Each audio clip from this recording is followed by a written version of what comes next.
I thought he was already in the kitchen. I figured he'd be back sooner than me. Because he was recording in the kitchen 2 weeks ago, wasn't he? When he was like slamming everything. No, it's so great. It's hard to say that it was a kitchen per se. It was more of like a single room that there was a kitchen in, I think. So it is now. Yeah, there's like a room with a living room and a kitchen, and then there's a sliding glass door that has a bedroom and a bathroom, and that's the entire place. Nice. How do you say nice in Thai? D. D? Yeah, like D's nuts. Oh, gotcha. And not nice or like not good is like my D. Like my D's nuts. Oh, you weren't kidding. That's like real. Oh. Yeah. I thought you were just really like setting him up.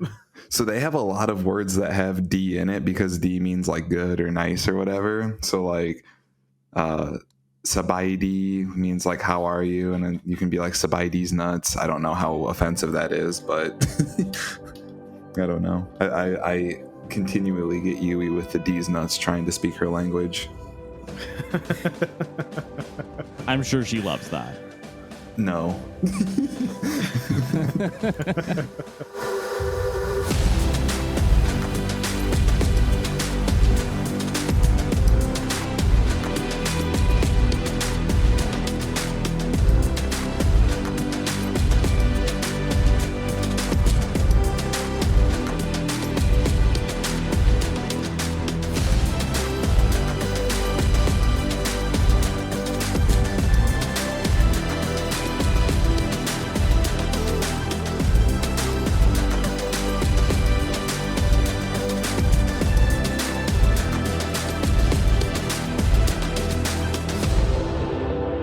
Good morning, good afternoon, and good evening, wherever you're tuning in from across the country and around the world. This is the Life Midwest podcast.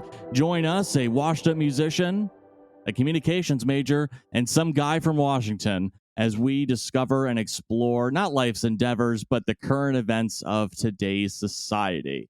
Here to execute that is your host, Kevin Palmer. Got our Thai correspondent, Wes Shirley. Oh, hello. And Seattle's best, but I'm not talking about the coffee. Yeah, I'm using that 2 weeks in a row. Lenny Wells. Good morning, Vietnam.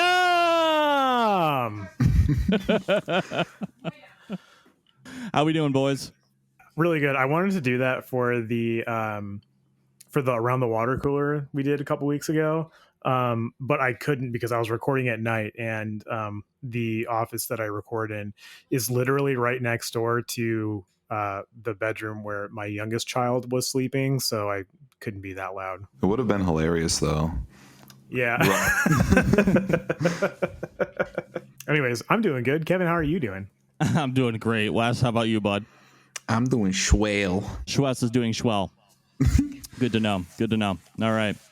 Something hit me last week, boys. I was talking to Ashley as we were playing back the episode before it got uploaded, and I turned to Ashley and I go, I didn't think I'd say this, but I'm the last one in the group to get married. Catch up, nerd. Yeah, what the hell? I just thought it was interesting, and she was like, really? And I was like, well, yeah, Wes and you got married. She was like, oh yeah, that's right. And I was like, yeah, so like, and she's like, well, it's not like you're not on your way. And I was like, no, I know. And I just, so anyways, a bit of a heavy subject that we had last week. Not that we're going to continue on with the depressing topics of today's society, but I guess we're going to kind of continue that trend with more bad news. Not really bad news, but more of a sour subject for a lot of us, and that is the student loan debt crisis. Boo. Crisis. Okay, well, we know how Wes feels. We already know how Wes feels. Yeah, absolutely. Lot of interesting things that we're going to cover today and talk about, but I know this is a subject that Wes is very, very passionate about himself. I am really interested to hear how Lenny, I think, has an interesting viewpoint on it. And then, of course, me, myself, going to school and having student debt as well. I think it's pretty safe to say that most people who, have student debt want some sort of way out of it to feel like they, to not feel like they're in some never ending cycle of like always, paying into something that's never going to be paid off, or at least that's how it feels. Wes, do you have anything that you want to start off with this being something that you're passionate about? Because I feel like you do. All right. The boo didn't give it away. Let me do it one more again. Boo! Student loans. Wah! No, I severely dislike the fact that I am nearly $100,000 in debt for my education. Not that I didn't do it of my own volition. I understand personal responsibility and whatnot, but like our country has a systemic issue with all things people who don't make enough money. I think you could have just said systemic issue with all things. Yeah, you're right. And that's my feelings about student debt, everyone. The U.S. sucks. No, that's don't cancel us. I would really like to see us as a country prioritize what we care about. And we spend well over the student debt nationally in like 2 years on our military. So there's that. And also just like the inequality across the country is really depressing. So I try not to think too deep into it, but given that that was the topic of this episode, kind of did a deep dive, and it turns out we really could just wipe student debt with no real detriment to our economy. Just a lot of people with strong opinions against it. Lenny, how about you? Oh, my feelings on student debt. Yeah, it's really more of the same of like what Wes said. I've talked a few times on this podcast about how I think that the U.S. could do better when it comes to social issues. You could, and I've specifically mentioned like a more European centric model to that. And I think that's just another one we can chalk that up to. There's a lot of other places that do better than we are when it comes to education, not just at the collegiate level, but all around. So yeah, more of that same opinion from me. And I guess we can get into like more of like my specifics later in the episode. So I'll start with that. Kevin, what's your feelings on it? I think that education is for me. I think it's a right. I don't think it's a privilege. I think it's a right. I think our society has evolved enough to where it's more than just having life, liberty, and the pursuit of happiness. I think that I think that society has to evolve, and other things have to be included with that. And it's not just I'm here, feed me, give me shelter, reward me, and blah blah blah. But it's like at the same time, our society has progressed enough to the point over centuries to where we should be able to build upon what we've already accomplished. And so when we have like a newborn, for example, like why do they have to start out with square zero just because like the last generation did? I think about my mom and how my mom always talks about how she wants my sisters and I to just have a better life than she did. And in reality, I think that's the American dream is giving your kids a better life than what you had. And you can't do that if you're not building upon successes. And I think one of the ways that you build upon successes is that you improve the quality of life. And I think one of the ways you can do that is education and having wider access to education. And I don't mean more scholarships, because I think scholarships are just a Band-Aid on the problem. Right. I don't want to get into the weeds here with my thoughts, but I think that, I think we're a lot of people are just kind of walking around the problem rather than trying to attack it. And to Wes's point, with the amount of money that we spend on military and government aid and aid to other countries, and I think the national debt is just a number, right, that people point to when they don't want to fork out their wallets for something, because I think it's just a number.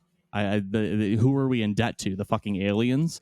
Like I know the answer to that question. I'm not being like blissfully ignorant here. I'm just saying I think that, that we have a real solution, that we're staring a solution in the face. But we're just not talking. I don't know if we're not talking about it enough, or people just aren't seeing. People aren't just, they're just not seeing what the point. I don't know. I don't know what people are missing. But Lenny, what I want to ask you, because just so the audience knows, did you go to college? I have taken college classes, yes. Okay. But you don't have a degree. You haven't graduated in any major. That is correct. Okay. So I'm curious, with that being said, as because one of the arguments that people tend to make is that, if we cancel the debt, those who didn't go to college or don't plan to go to college will feel that it's unfair, that they pay for taxes and such, and blah, blah, blah. Do you feel, as someone who, I don't want to be like a stick in the mud, but like as far as like hasn't graduated, doesn't have a degree, how do you feel about debt forgiveness? Do you feel like that would be unfair to you, and why or why not? So we need to understand where I come from in this conversation, and that's that I don't actually have any student debt, and I never have had student debt. But that's specifically because I was in the military, and I was able to take advantage of what's called the post 9/11 GI Bill. So I don't have, and I've never had student debt. But that being said, one of the things that I see online all the time, even from veterans, which blows my mind, is that, oh, just join the military and then you get free college. Well, that's not quite how it works. It's really a reductionist and simplified view of the situation. For one, you have to, there's like certain requirements you have to meet. Like you can't just like be in the military for 6 months, get chaptered because for failure to adapt or for what any number of reasons, and then just get the GI Bill, right? So it's really it's prorated. So if you have to serve continuously for 4 years to get the full 100% benefits of the post 9/11 GI Bill. Otherwise, it's prorated based on how long you've been in. And there's like a minimum requirement to even start that. And I don't know what that is because it was never applicable to me. I didn't really give a shit. So let's start there. I don't think anybody should have to.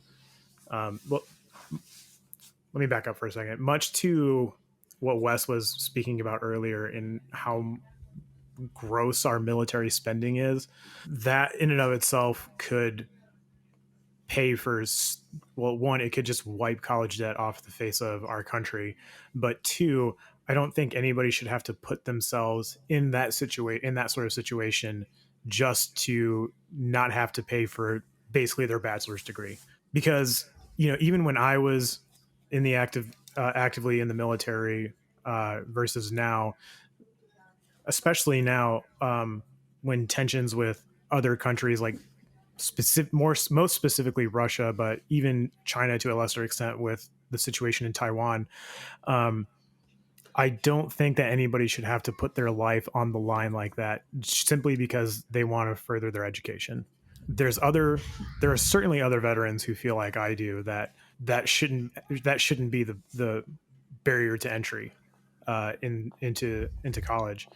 And people that do feel that way, I just don't understand, one, why, but two, I think they're missing the point of the issue. That the point is that you should be able to further your education and not be set back so far to the point where you're effectively in a worse position than when you graduate than when you started. So in so much as to your original question, how do I think, how would I feel like if about student debt cancellation, not having a degree or graduating? I still think it's a good thing,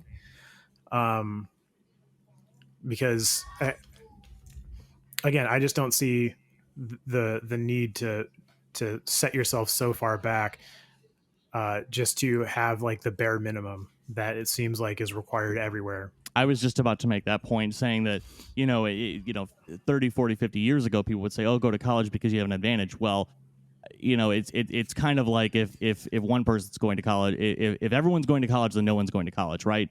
And so by that mentality, you have this fiercely competitive job market because everyone has the same degree that is applying for the same job, and it's just harder to separate yourself from somebody else. But imagine if you don't have that college degree, then in a world where everyone else does.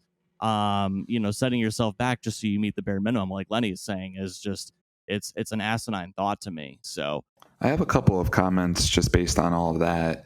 Even if you're not an altruistic person and you don't want to give away free education to everyone on your own tax dollar, Australia has their own system where only the people who go to college have to pay taxes on college tuition.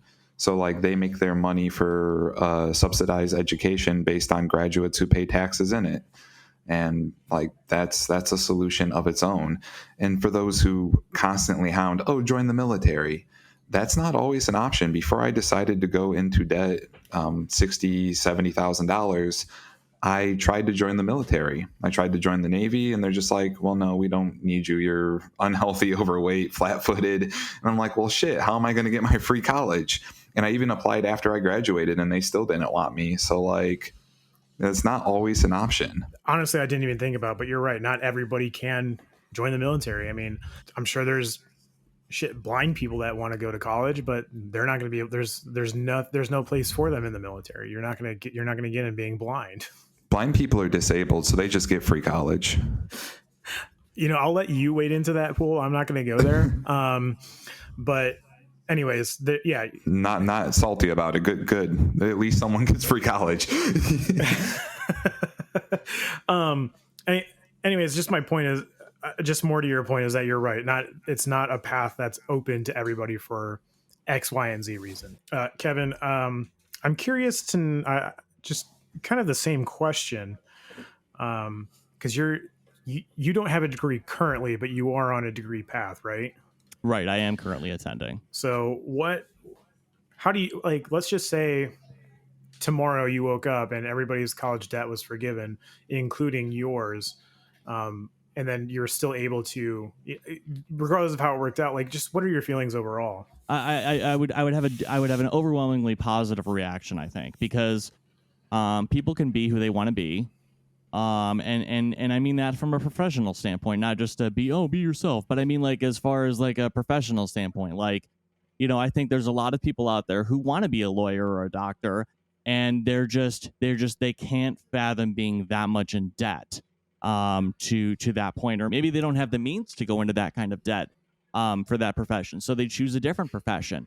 I think money is just this evil figure that keeps people away from what they actually want to do in life sometimes. And so I think it would just be overall good for the U.S. I just think a lot of bars would be raised. All right, so before we go to the break, I want to do a little bit of back and forth here, because obviously there may or may not be people listening who are against student loan debt forgiveness or any sort of relief, and I just want to go through a couple of like common like what I think are common arguments, and just feel free, either one of you, to kind of like squish them or at least like argue with them, just so we have like two opposing views here. So I'm just playing devil's advocate. This is not actually how I feel, but I think the number one question is, well, where will the money come from? I guess I'll ask a question back. Does it need to come from anywhere? This is all debt owned by the U.S. government. It's not debt owned by private companies or banks or lenders. There are private loans, and obviously they're not going to forgive that anyways. But this is the U.S. Department of Education that holds this $1.8-ish trillion in debt. It's this nebulous number that's not actually real. Okay, so not everyone needs a college degree, or should have like gone to trade school or whatever. So like, what about those people who like don't need a college degree? Do they have to like pay into this? Yeah, sure. Why not? I don't think everyone needs a college degree either. And trade schools are massively underappreciated. Like, I want to become an electrical engineer, but realistically, you can do a lot of that through a trade school. And I guess I would be eyeing that as well.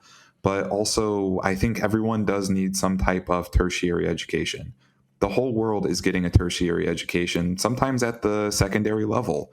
And realistically, if we want to compete on a global scale, if we want to remain the biggest GDP in the world, if you want to push economics, if you want to push science, if you want to push maths, if you want to be the best country in the world as we claim to be, yeah, everyone needs a college education to some extent, hands down. So what about those who didn't finish school? Like taxes paid for them to train for a pay bump, but we're paying for their lack of completion or lack of ability to get the pay bump. Like what about those people? They're probably the people who need this the most, right? Like they maybe couldn't finish because of external factors. Maybe they ran out of money in the process. Maybe they ended up in jail and had just like some really terrible circumstance happen. Family member died. Car broke down on the way to work. Car got hit by truck while in car on side of road. Hospital stay for 6 months. Failed out of college. Really dumb situations happen every day to random people, and you can't generalize or lump together all these people. So yeah, a lot of them probably do need that help more than the graduates even. Okay, so most student debt holders, though, are from affluent families and have the highest earning potential. So are we actually helping anyone? I would say we're definitely helping those who really need it. But yeah, we're also giving a bump to the affluent families who took out what would be considered good debt to expand their horizons for their next generation, their children. And to be honest, even those from affluent families, if they are leaving the security of their mom and dad's bank account, they might be holding and clutching their purses a little tighter, and maybe they're not making those entrepreneurial leaps that someone with a security blanket might. We're losing out on creativity. We're losing out on that idea that maybe they just don't want to do at the moment because they can't afford it. Wipe their student loan debt clean, make sure that once they're out of the security of their parents' bank account, that they can go do wild things in the economy. That's how a vibrant and explosive economy works. We want that. We advertise that we are that as a nation. So why not? I'd like to argue, or at least challenge the idea that most student debt holders are from affluent families. Who I don't know where that necessarily came from, that idea. But if most student loan debt comes from people who are affluent, then shouldn't it have been easier, or should there be less debt for those types of people? I think the ideal actually is that if you're going to school to, let's say, become a physician or a lawyer, something that takes a little bit more school than just your 4-year degree, you're probably accumulating more student debt than someone who's just getting like a 4-year degree in computer science, which, by the way, you're probably affluent there too upon graduation. I think it's upon graduation that you become the affluent party because of that pay bump that a degree, in most cases, in some cases, I guess, grants you. So I think it's a valid argument, but I think it's kind of just garbage. I think there's also another aspect to it as well, though, is even if you're affluent, which I guess doesn't mean like loaded, it's just like upper middle class, you might be living at your means. You might still have to take out debt. We're not talking about just like millionaires and billionaires here. If you have, let's say, 2-car leases or payments and a mortgage on your home, and you make a couple $100,000 a year, but you also have 3 children, you might not be able to just pay cash for each one of those children to go to college. So you take out what is considered good debt, and that is something that will be paid back on itself and is to boost not only your own earning potential and your family's earning potential, but to the economy as a whole. A lot of people utilize the systems that are in place. And I don't know what the exact statistic is, but I think it's pretty agreed upon in the community of anyone studying this that the majority of student loan debt is held by people who would be considered affluent.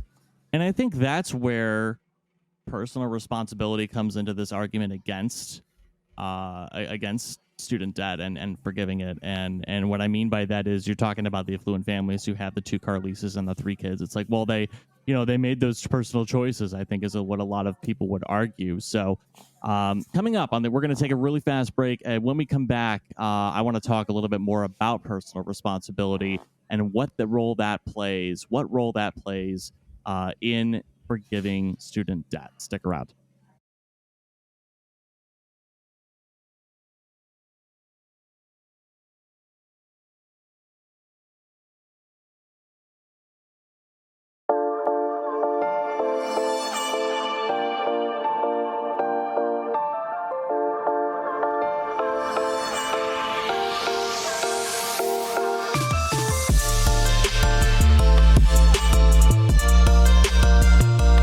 Welcome back, everyone, to episode 60 of the Life Midwest podcast. On the other side of the break, it's your host, Kevin Palmer, alongside Wes Shirley and Lenny Wells.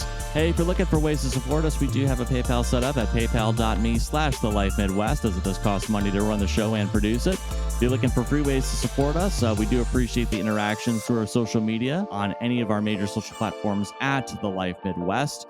You can also reach out to us through email at support@thelifemidwest.com. No emails to read this week, but if we ever get any, we're always going to read them on the air unless you tell us not to for some crazy fucking reason.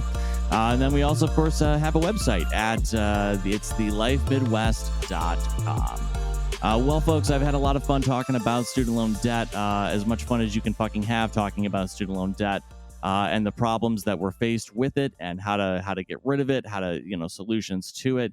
But one of the things I wanted to cover before we kind of close out the show today is personal responsibility.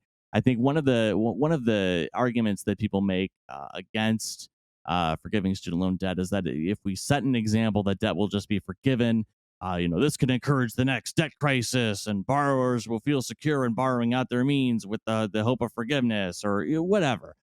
I just want to spend just a couple of minutes talking about why I personally think that's bullshit. And I think personal responsibility is different when it comes to pursuing an education, because you're doing something for yourself.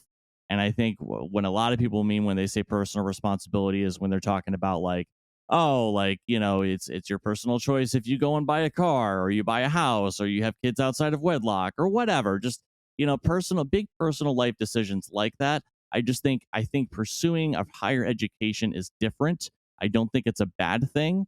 And I think that, it's something where we need to look at this in a different lens, because it's not like you're paying for someone else's mistake or someone else's negatively impacting choice.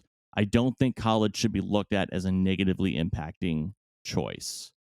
Lenny, Wes, any thoughts on that? And then I'm just going to leave it there. Okay. Yeah, I agree with kind of what you're saying as far as like the personal choice, the personal responsibility goes. And so much as that, like, this is a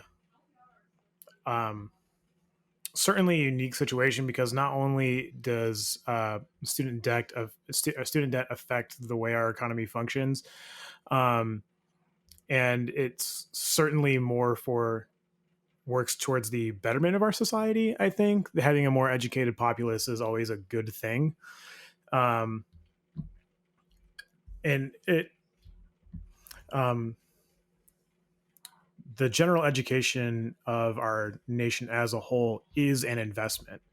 I guess to use a buzzword, but it's not a one-to-one scenario of the example you gave of like somebody buying a car or having like massive credit card debt. And I think to the offset to that question is, or a rebuttal to that question is, what does that say for, what does that say when it comes to like private companies? And we'll use like the 2008-2009 housing crisis as a really good example. Where was the personal responsibility for these companies that created this debt crisis to start with? They were bailed out by the government, and that goes for automakers like GM. GM was bailed out by the government famously. And so where's the personal responsibility there? So I think it's a really shit argument when you're talking more about when you're trying to compare it to something that betters our society as a whole. My favorite thing ever is when someone like bangs out personal responsibility, like tweet after tweet, and then someone does a little bit of research and posts that they own a company that took out a PPE loan or PPP loan. Yeah, the PPP like, loan. Oh, is this you? You took out $100,000 to stuff your business's coffers? That's some personal responsibility right there. Yeah, I think the whole personal responsibility argument really falls apart very quickly.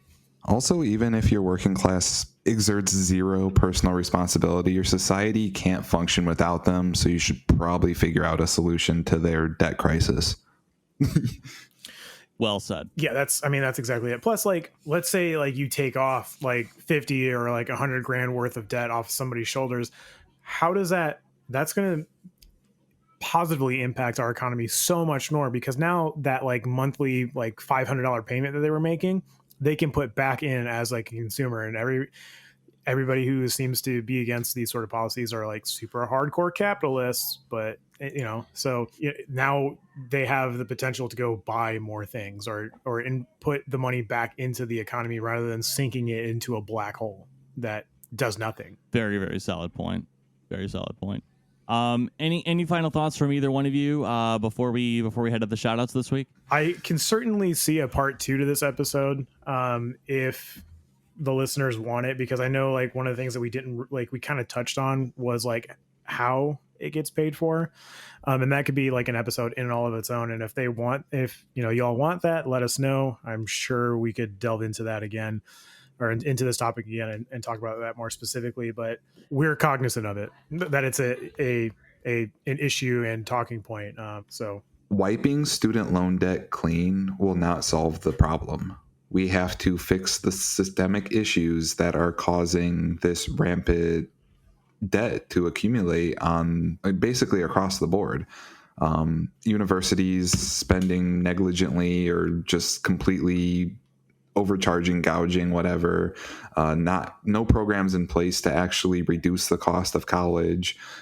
You can't just wipe the debt and then expect this to not happen if we don't change a lot of other things. So we could do probably 30 episodes on this and barely scratch the surface on how effed everything is. It sounds like we could definitely do a part 2 on how to pay for this or how to fix this issue. So leave us a tweet or an email if you want to hear it, and we'll go ahead and do it for sure. The thought that I want to leave with is, if all lives matter, so should their education. Ooh, deep cut. Take that, conservative logic. But yeah, on that note, who do you want to shout out this week? This week, once again, as always, shouting out my beautiful wife, Brittany. She's the best around. And I'm gonna take her down because she's the best around. Okay, another anti shout out this week to the predatory lending practices of not only our Department of Education's, aka government, but also to all those banks out there that offer student loans and then just shit on people, rake them over the coals. In case you couldn't tell, I really do believe that student debt in and of itself is like not a good thing, and that there needs to be a fix for it to one, get rid of it, and two, create a better system in which secondary education is available for everybody that wants it, regardless of if they finish the degree or not. Other shout out will go to you guys for just great conversation again this week, and for creating this platform for us to talk about it. I would like to give a shout out to some of our sources, or I guess all of our sources for this episode. Shout out to Last Week Tonight with John Oliver, great source on student debt. I think it's from 2014 if you're looking for that video. I actually cited CNBC like 3 times, so shout out to CNBC for doing really good economy and economics type reporting. Shout out to Hasan Minhaj. He also does a deep dive into not only the student debt crisis, but how colleges just spend negligently, and that's also kind of piled onto the problem. Shout out to Economics Explained, excellent YouTube channel. He's an economist, and I believe he's from Australia, and he tackles this at least once a year. Shout out to, surprisingly, Fox News, because they gave us a lot of the against arguments for this. Color me surprised. And shout out to Yui, my wife, and shout out to mothers. Call your mothers, or your moms, or your madres, mamas, whatever you call them. And shout out to the 2 of you for doing the podcast with my goofy ass. All of the links that Wes mentioned will be in the podcast description. I want to shout out Ashley, my beautiful fiance, as well as I want to shout out those who are against wiping out student loan debt. Educate yourselves. What? Oh, okay. How do you like that for a pun? Hey, folks, don't forget to interact with us on our social medias. Email us at support@thelifemidwest.com. Leave us a like or a review on your favorite listening app, except for Google Podcasts, because you can't do it on Google Podcasts. Lenny's still working on that. He's talking to somebody over at Google. I'm making this up. You can also check out our website at thelifemidwest.com. Don't forget to call your mom. Shout out the parents, of course. We will see you guys next Saturday and every Saturday here on the Life Midwest podcast. Take care. Have a good one. Deuces. Bye.